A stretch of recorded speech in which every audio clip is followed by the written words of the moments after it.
केमती अच्छा आप तो निश्चित भल थे मु तो बहुत भल अच्छी आपण स्वागत करुच्ची मामनी ब्लॉग्स को। आज चलतु गोटे नुआ भिडियोटे देखा भिडियोटा देखा पूर्व लाइक शेयर सब्सक्राइब करेंगे। सब्सक्राइब कला बेले बेल आइकन को निश्चित दबाइबे कारण सर्वप्रथमे आपण पाखु भिडियो पहुँचो। मुझे जमा भिडियो पकई पारनी सब कम व्यस्त घरे सब एत कम जे मो सब जाक कम कौन करी आपण मोर बहुत इच्छा भी वीडियो पकड़ापी कि जमा पकई पारनी। प्लीज मो वीडियो को मूलर शेष पर्यंत देखिए प्लीज।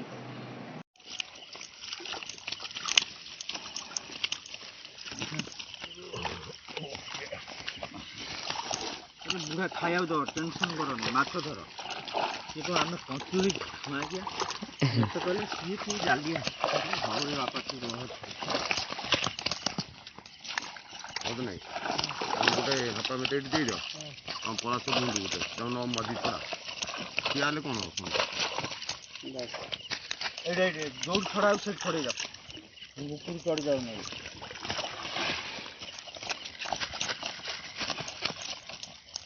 पूरा कहीं लगे कहीं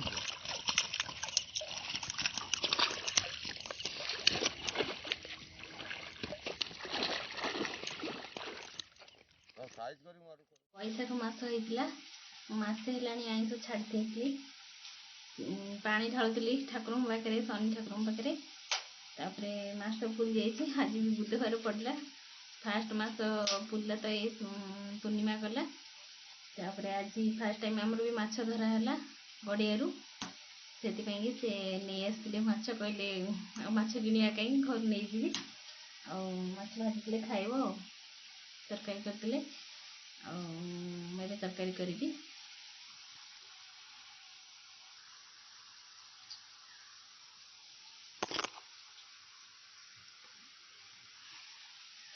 पिला माने दी जन जाक स्कूल जाइछंती बड़ जाइछि सान जाइछि दी जन भी जाइछंती से आसिले तरकारी हेतो से भी दी जन जाक खाइबे। सान टिके भल पाएनी आइंस खाइया पेंका बड़ बहुत भल पाए कि सान जमा भल पाएनी जहाँ तो खाइब घरे हेछि ना पार्टी करे झीटा न खाई अभ्यास न कर भारी असुविधा खाइब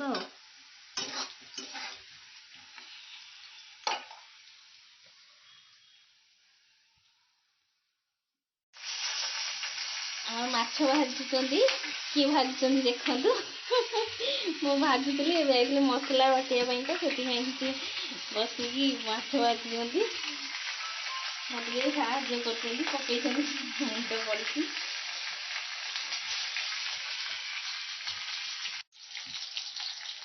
मुझे आलू पकई दी भाजापी माछ तरकारी करी से माछ भाजी टे मसला पाटिया जाइए से पलई गले मैं माछ भाजी थी आलू काटिकी भाजी तापर मसला पकई मसला कर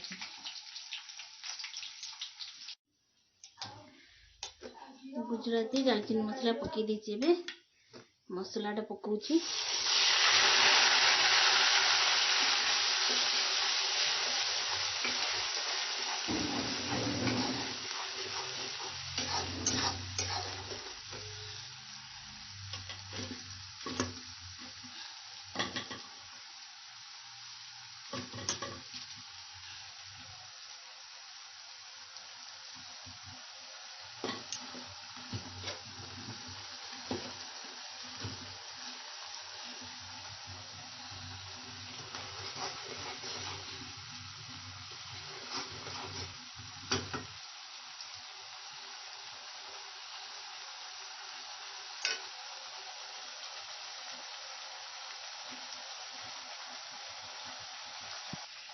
मुझे मसला सब नहीं आसी से घर आम डब्बा आगुरी आणला मैंने सब आईस हो कि आणुनी हलदी जीरा गुंड लुण लंका गुंड धनिया पाउडर सब नहीं आसी प्लेट्रे ये पकईकि एकाथर ये कर दिए मुझे जमा कि आने सी सब बोतल से आणला मैंने सब आईस हो जाए मत भल लगे से घर नवा कारण माँ आमर आईस खाती ना से आईस हेल्ले मत भारी ये आम ठाकुर अच्छा बड़ ठाकुर ଆଉ ସେ ଘରେ ସେଥିପାଇଁ ଟିକେ ଆଇଁଷ ପାଇଁକି ବାରଣ ହୁଏ।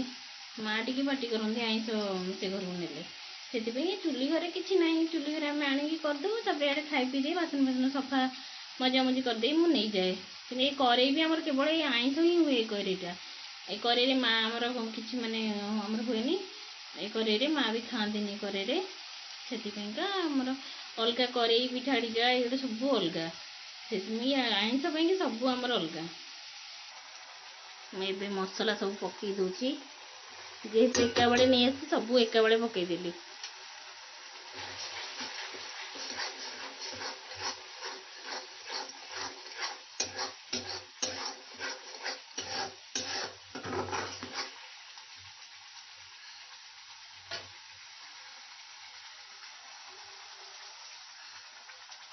ଟିକେ ପାଣି ଦେଲି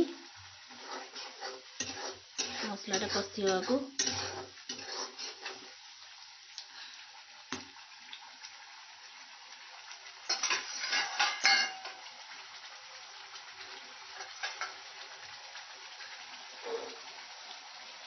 ଚୁଲିରେ ରୋଷେଇ କରିବା ମୋତେ ଭଲ ଲାଗେ ବହୁତ, କିନ୍ତୁ ଶୀଘ୍ର ବି ହେଇଯାଏ ସବୁ ଜିନିଷ। କାରଣ ଏ ଘରକୁ ସବୁ ସେ ଘରୁ ଜିନିଷ ନେଇକି ଆସିବାକୁ ପଡ଼େ ନା। ସେପଟ ଘରଟା ମାନେ ରୋଷେଇ ଘରଟା ସେପଟେ ରହିଯାଉଛି, ଏପଟେ ରୋଷେଇ ଘରୁ ସବୁ ଜିନିଷ ବୋହିକି ଆଣିକି ରୋଷେଇ କରିବାକୁ ପଡ଼େ। ମୋତେ ବହୁତ କଷ୍ଟ ହୁଏ। ମୁଁ ଆଡ଼େ ଦୋକାନକୁ ଯିବି, ସିଆଡ଼ୁ ଆସିକି ରୋଷେଇ କରିବାକୁ ବହୁତ କଷ୍ଟ ହୁଏ। ସେଥିପାଇଁକା ମୁଁ ଏପଟେ ଖାଲି ଆମର କେବଳ ଭାତ ହୁଏ, ଆଉ ଆଇଁଷ ହେଲେ ଏଠି ଆଇଁଷଟା ହୁଏ, ଆଉ ନହେଲେ ଯାହା ମାନେ ତରକାରୀ ପତ୍ର ଭଲ ମନ୍ଦ ହୁଏ ସବୁ ସେ ଘରେ ସିଆଡ଼େ ହୁଏ।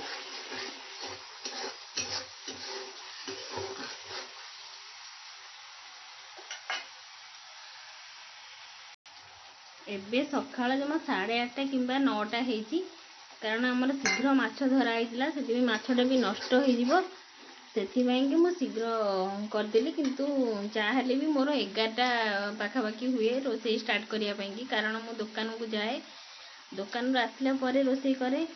ଆଉ ଆଜି ଯେହେତୁ ଆଇଁଷଟା ନେଇ ଆସିଛନ୍ତି, ଆଉ ଶୀଘ୍ର କରିଦେଲେ ବି ଗୋଟେ କାମ ସରିଯିବ। ଭାତ ବି ହେଇନି, ତରକାରୀଟା ହେଇସାରିବ, ତାପରେ ଚୁଲି ଲିପାଲିପି ଭଲସେ ପୋଛାପୋଛି ହେବ, ଆଉ ଏ ଘରଟା ବି ସଫା ହେବ, ତାପରେ ଯାଇକି ଭାତ ବସିବ। ଆଉ ଉଠା ଚୁଲି ନାହିଁ, ନହେଲେ ଭାତ ବସେଇ ଦେଇଥାନ୍ତି, ଆଉ ଭଲ ହେଇଥାନ୍ତା, କିନ୍ତୁ ସେମିତି ନାହିଁ ନା। ସେଥିପାଇଁକି ଏ ଚୁଲିରେ କରିବାକୁ ପଡ଼ିବ। ଭଲସେ ପୋଛାପୋଛି କଲା ପରେ ଯାଇକି ଭାତ ବସିବ। ଦେଖନ୍ତୁ ଏବେ ମସଲାଟା କଷି ହେଇଗଲାଣି। ତାପରେ ମସଲାଟା କଷି ହେଲା ମାନେ ଦେଖୁଥିବେ ତେଲ କେମିତି ବାହାରି ପଡ଼ୁଛି। ତେଲ ବାହାରି ପଡ଼ିଲେ ଜାଣିବେ ମସଲାଟା କଷି ହେଇଯାଇଛି। ମୁଁ ଏବେ ପ୍ଲେଟ୍ରେ ବାହାର କରିଦେଇଛି ମିଟ୍ ମସଲା, ତରକାରୀରେ ପକେଇବି। ଆମର କେତେ ମାଛ ଧରା ହେଇଛି ମୁଁ ଆପଣମାନଙ୍କୁ ଏ ଭିଡ଼ିଓରେ ସେୟାର କରିବି, ଆପଣମାନେ ଦେଖିବେ।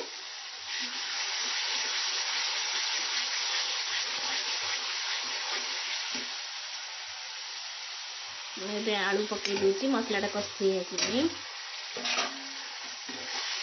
ଆଳୁଟା ଭାଜିକି ରଖିଥିଲି ତେଲରେ।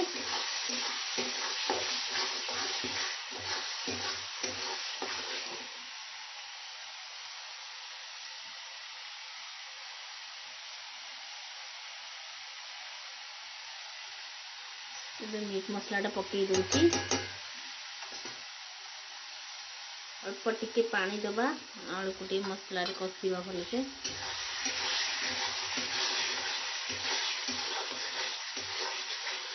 ମସଲାଟା ବାଟିଲା ବେଳେ ଆପଣମାନଙ୍କୁ ତ ଦେଖେଇ ପାରିଲିନି, କାରଣ ମୁଁ ଟିକେ ତରତର ଥିଲି। ଏପଟେ ସେ ବସିଥିଲେ ନା, ସେ ଦୋକାନକୁ ପଳେଇବେ, କିଏ ଡାକିଲେ ଫୋନ୍ କଲେ ଆଉ ଫଟୋ କରିବା ପାଇଁକା, ଆଉ ସେ ପଳେଇଗଲେ। ସେଥିପାଇଁକି ମୁଁ ତରତର ହେଇ ମସଲାଟା ବାଟି ଆଣିଲି। ଅଦା, ପିଆଜ, ରସୁଣ, ଟମାଟୋ ଆଉ ତାକୁ ଗ୍ରାଇଣ୍ଡିଙ୍ଗ କରିଦେଲି। ତାପରେ ମସଲାଟା ବାଟି ଆଣିକି ଆସିଲି।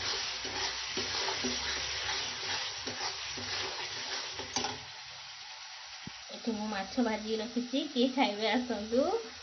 ଆଉ ଏଠି ବିହନ ସବୁ ଭଜା ହେଇଛି, ପିଆଜ, ଜିରା, ଅଳ୍ପ ଟିକେ ବେସନ ପକେଇଲି, କାରଣ ସେ ଫୁଟିକି ସବୁ ଚାରିଆଡ଼ ହେଇଯାଏ ବୋଲି ବେସନ ଟିକେ ପକେଇଲି।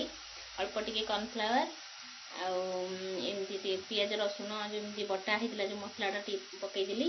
ତାକୁ ଟିକେ ସବୁ ମସଲାରେ ତ ପକେଇକି ସବୁ ଭାଜିଦେଲି। ଆଉ ଆପଣମାନେ ତ ସେଇଟା ଭିଡ଼ିଓଟା ବି ଦେଖେଇ ପାରିଲିନି, ମନ ବହୁତ ଦୁଃଖ ହେଲା ମୋର। ଆଉ କିଏ ଖାଇବେ ଆସନ୍ତୁ। ମସଲାରେ ଆଳୁଟା ବି କଷି ହେଇଗଲାଣି। ଏବେ ଆମେ ପାଣି ଦେଇଦେବା। ମୁଁ ଆଉ ବି ପାଣି ଦେବି ଆଣିଲି। ମୁଁ ଆଣେ ଆଉ ପାଣି ଦେବି। ମୁଁ ଏବେ ପାଣି ଦେଇ ଦେଇଛି। ଏଠି ପାଣିରେ ଆଳୁଟା ସିଝିଯିବ, ତାପରେ ମାଛ ପକେଇବା। ଆଜି ସକାଳୁ କ'ଣ ବର୍ଷା ଉଠେଇଛି, ଆମର ବି ବିରି ଛାତ ଉପରେ ପଡ଼ିଛି, ଆଉ ଗୋଟା ବି ହେଇନି। ଦେଖିପାରୁଥିବେ ଆପଣମାନେ କେମିତି ବର୍ଷା ଉଠେଇଛି। ଭାରି ଡର ଲାଗୁଛି। ଏତେ ଜୋର ଗରମ ଲାଗୁଛି ଯେ ଚୁଲି ପାଖରେ ବସିଲା ବେଳକୁ ଝାଳ ପୁରା ବୋହି ପଡୁଛି। ଅଭ୍ୟାସ ଗଲାଣି ମାନେ ଚୁଲି ପାଖରେ ରୋଷେଇ କରିବା ବସିକି। ଗ୍ୟାସ୍ ଏପଟ ଘରେ ବି ଗରମ ଅଛି, କିନ୍ତୁ ଏପଟ ଘରେ ବେଶୀ ଗରମ। ସେଥିପାଇଁକା ମୋ ମୁହଁ ପୁରା ଥଣ୍ଡାରେ ଫୁଲି ଯାଇଛି ଯେ ଜୋର। କାଲି ଯାଇଥିଲି ରଘୁନାଥପୁର, ଆଉ ସିଆଡ଼ୁ ଆସିଲି, ପବନ ଯେଉଁ ମୁହଁରେ ବାଜି ଯାଉଛି, ସେଥିପାଇଁକା ମୁହଁଟା ସବୁବେଳେ ଫୁଲୁଛି। କୁଆଡ଼େ ବାହାରକୁ ଗଲା ମାନେ ଯଦି ଷ୍ଟଲ୍ଟା ଯଦି ମୁହଁରେ ନ ଭିଡ଼ିବି, ତାହେଲେ ମୁହଁଟା ପୁରା ଫୁଲି ଯାଉଛି ସକାଳୁ, ଯେ କହିବାର କଥା ନାହିଁ। ବାଲ୍ଟି ଲୁଗାପଟା ଥୁଆ ହେଇଛି, ସେ ବି ସଫା ହବ। ସଫା ହେଇନି। ମୁଁ କାମ ସାରିଲେ, ଭାତ ବସେଇ ସାରିଲେ ପରେ ତାପରେ ତାକୁ ସଫା କରିବି। ମୁଁ ଏବେ ମାଛ ପକେଇ ଦଉଛି। ଆଳୁ ସିଝିଗଲାଣି। ବଡ଼ ଝିଅ ବି ମୋର ସେପଟେ ଆସିଲାଣି, ତା ପାଟି ଶୁଭୁଛି, ମୋତେ ଆସି ଦେଖା କରିନାହିଁ। ସାନ ବି ଆସିନି, କ'ଣ ଏତେବେଳେ ହେଲା, ଅଟୋ କ'ଣ ଆସିନି ତାର।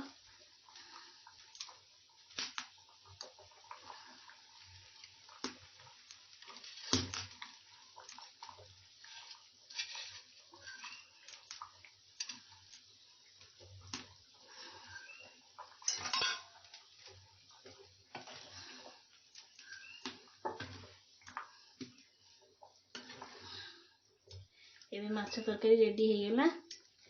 ଗରମ ମସଲାଟା ପକେଇଥିଲେ ସଇଲା।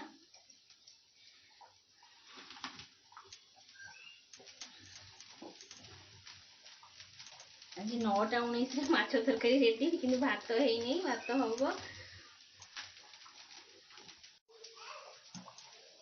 ମୁଁ ଏବେ ଗରମ ମସଲା ପକେଇ ଦଉଛି। ତରକାରୀ ହେଇଗଲାଣି, ଓହ୍ଲେଇ ଦବା। ଏବେ ଦି ଝିଅ ଆମର ସବୁ ପଳେଇ ଆସିଛନ୍ତି। ସେ ତ ଜମା ଜାଣିନାହାନ୍ତି ନନା ଯାଇଥିଲେ ରାତି 3ଟାରୁ ମାଛ ଧରା ହଉଥିଲା ବୋଲି। ସବୁ ଶୋଇଥିଲେ। ସେ ସିଆଡ଼ୁ ଆସିଲା ବେଳକୁ ମାଛ ତରକାରୀ ହେଇଛି, ଦେଖି ପୁରା ଆଶ୍ଚର୍ଯ୍ୟ ହେଇଯାଉଛନ୍ତି। ଏବେ ଓହ୍ଲେଇ ଦବା।